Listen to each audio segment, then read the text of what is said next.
Now we are going to discuss very important gunshot question, examination question. Definitely this question will ask in our examination. Okay, capacity of parallel plate capacitor. Capacity of parallel plate capacitor. So, in parallel plate capacitor, there are two plates. Okay, one is positive plate and another is negative plates. They are arranged in parallel. This capacitor is called parallel plate capacitor. Okay.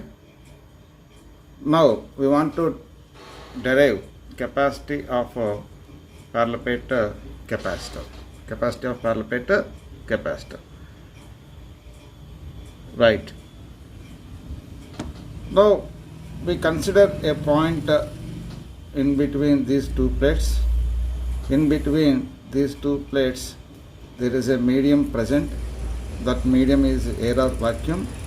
Now we want to find out the electric field intensity in between the plates of capacitor. Electric field intensity between the plates of capacitor. Here, due to the positive charge, the electric field intensity is E1 along this direction. Along this direction. How can you find out? Put 1 coulomb charge and observe the force acting on the 1 coulomb charge.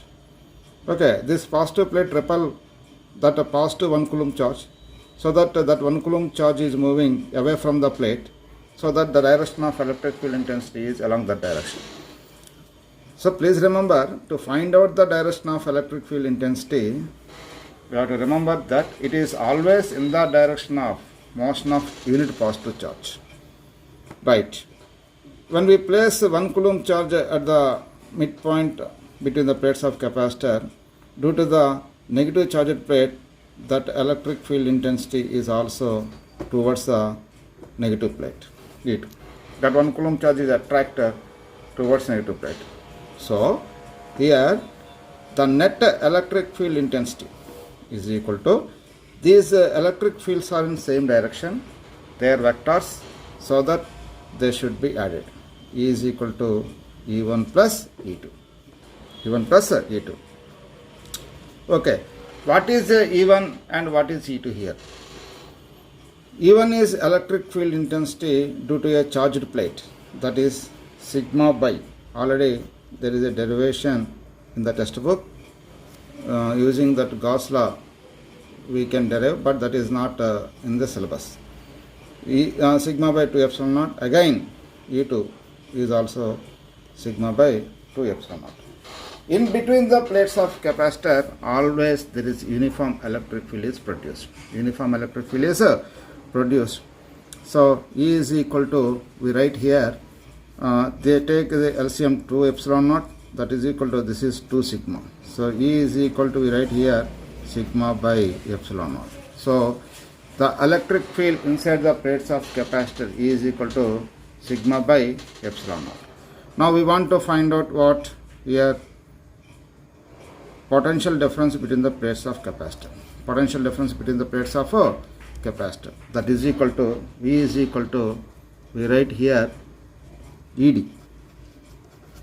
V is equal to ED. There is a formula, E is equal to V by D. E is equal to, V is equal to ED. So V is equal, D is the distance between the plates. Okay, D is nothing but what? Distance between the plates. Right. V is equal to, E means sigma by epsilon naught into D. Sigma by epsilon into D. Now, capacity C is equal to Q by V. C is equal to Q by, what is V here? Sigma by epsilon naught into D. Okay. So E is equal to Q into epsilon by sigma D. Right. Q into epsilon by sigma into D. What is sigma? Sigma is nothing but charge density. Charge density. Charge per unit area.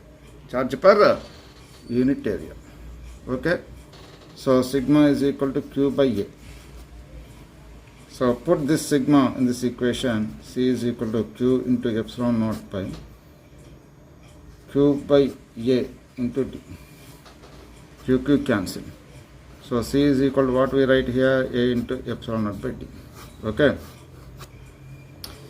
That means capacity of parallel plate capacitor depends upon area of plate and depends upon medium present between the plates, and it also depends upon distance between the plates. That means the question is end up to this point. C is equal to A into epsilon naught by